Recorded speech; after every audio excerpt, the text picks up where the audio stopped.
Lisbon, Oxford and Cambridge. And some people from Oxford and Cambridge in England got hip, came to America, started a college, they called it King's College. Today we call it Columbia. But we don't know that we are the seed mind of all these universities.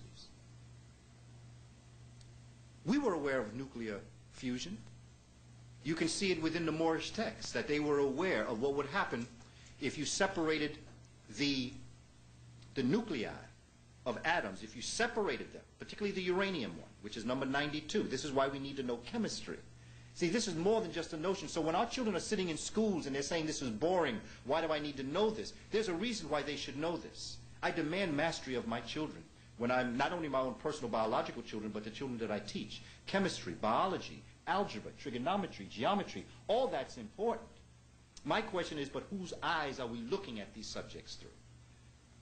Because my problem is, I think the reason why we have a problem in the Board of Ed is that the students are heavier than the teachers. Because there's something that students have, that children have. They have an uncanny ability not to be able to tell an untruth. See, as an adults, we learn to lie just to make ourselves more comfortable, so that people won't be offended at us. But children don't have that. They have it, but they're very sensitive, but they don't have it within them. So that if a lesson is boring, they say, Mr. Coleman, that was kind of boring. An adult would say, well, you know, I like that one. That was, that point you made back there, that point back there, the whole time they're lying. As children, you can't help but tell the truth, and that's one of the things that makes children so viable, and that's why I was blessed. Because unlike being a college professor, unlike being a high school teacher, which I began as, unlike being a junior high, I'm a kindergartner. I'm an early childhood, that's my license, is early childhood, kindergarten. And so I'm around children all day that, listen, if you want to be a kindergarten teacher, you better take drama. Because you better be able to act. You better be able to move into another personality. Because our children, you need to capture their imagination, and you need to keep it. And if you're boring, they're going to reject you. And I don't blame them, because I reject teachers too. I say, look, I was going to throw chalk at you. You were so boring. We've got to make that classroom more interesting. And in Africa, and amongst Native American peoples, who are just as brown complexion and red complexion, there's another history that we've lost, the Native American. We are the Native American. If you look at the work of Harold Gladwin, and you look at the work of Runoko Rashidi, they'll drop this information on you so that, you know, we were the only people on the planet for millions of years. Nobody looked like anybody but us. We may have been in different varying complexions, but the great majority of the gene pool was a very dark complexioned people with very curly hair. Didn't even look really like me.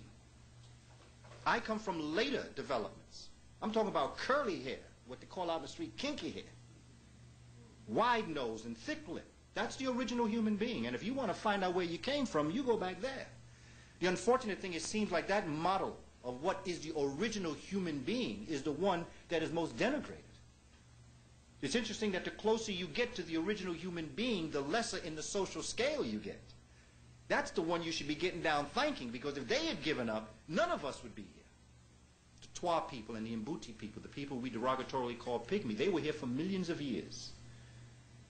All of the different kinds of things that we're developing now thinking we're smart, they were doing the same things on their level back then. And if they weren't doing that back then, we would not be doing this right now. So we've got to pay respect to our ancestors who made it possible to bring us here. We've got to understand this phenomenon that we're facing. We have to look at the work of Francis Cress Welsing and look very closely at what genetic annihilation means. What does it mean? What does it mean to mean that you mutated out of a mutation of the original being? You're developing yourself in a hostile climate for thousands of years. Degrees freezing. I've been challenged. Last time I did this, I was challenged. They said, well, there's no such thing as minus 2,000 degrees below zero. That's the latest thing that they jumped on me for, but who cares? It was cold. And no matter how cold it was, it turned a black man into a white man, so something was going on up there. So it doesn't make a difference. You can be as petty as you want to on how cold it was. Just realize it was cold. This individual mutated itself, but there was a problem what this individual did when the Ice Age ended and the interstadial occurred, possibly 110,000 years ago, if you want to look at it like that. You see this warming of the earth. You see the ice is receding and the waters coming through. What you see is an individual that comes forward, not only physically changed, not only mentally changed, but spiritually changed. This person was nothing but a warrior, nothing but a barbarian. That's why I get a kick out of people using the word Berber, because the word Berber came out of the Africans that called the Romans that came in barbers, barbarians. That's why it was called the Barbary Coast. But this is history. This is not something we're making up. This is history. Berbers don't exist. Berbers exist like African Americans exist, like Arabs exist, and like Jews exist. They are a mixture of a people. The original is African, there's no question. The foundations are African. The language, the culture, the common sense is African. Wherever you go, that North Africa has an African flavor to it, including its music. These individuals come down warrior. Why? Because their environment was at war with them. And we did this in part two, because look at the psyche of an individual who grows around a tropical land where fruits are just dropping around all of you.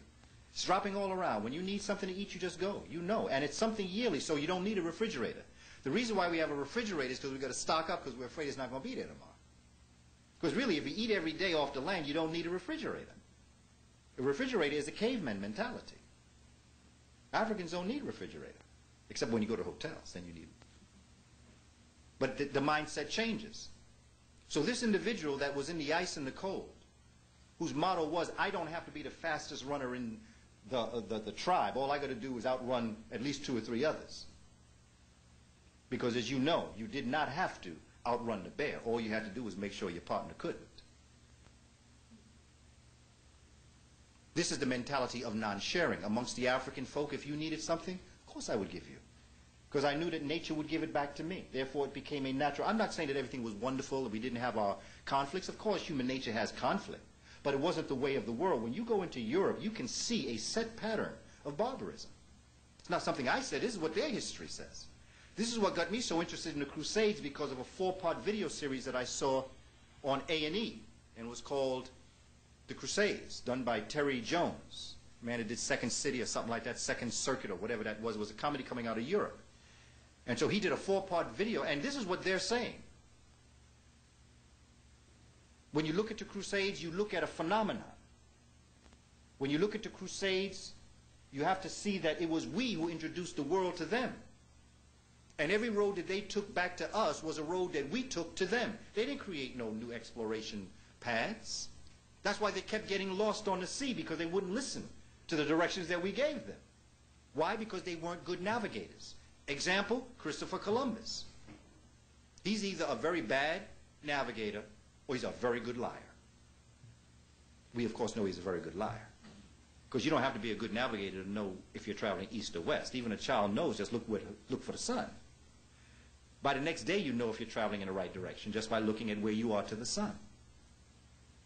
And that's not even something a navigator needs to know. Children, I teach that to children. Just look at the sun. And when you get real good, you can even tell what time it is by where the sun is. So the Crusades were a group of individuals that were at war with each other. But before we do that, what I'd like to just do is to go back and forth between here and there. And what I want to do is talk to you about these maps. Because we brought the maps back so that you would be able to see a couple more things. The map here. First of all, what I want to look at is the spread of Christianity. Because that's going to be the first part to this. Please keep in mind that every faith system that you've got going has come out of the mind of an African head. An African person, whether it be Judaism, Christianity, Islam, Buddhism, Zen Buddhism, Confucianism, all comes out of the African mind. However, when Africans travel around the world as they do for millions of years, for thousands of years, upon a time when those that went into the northern, Dr. Diop talks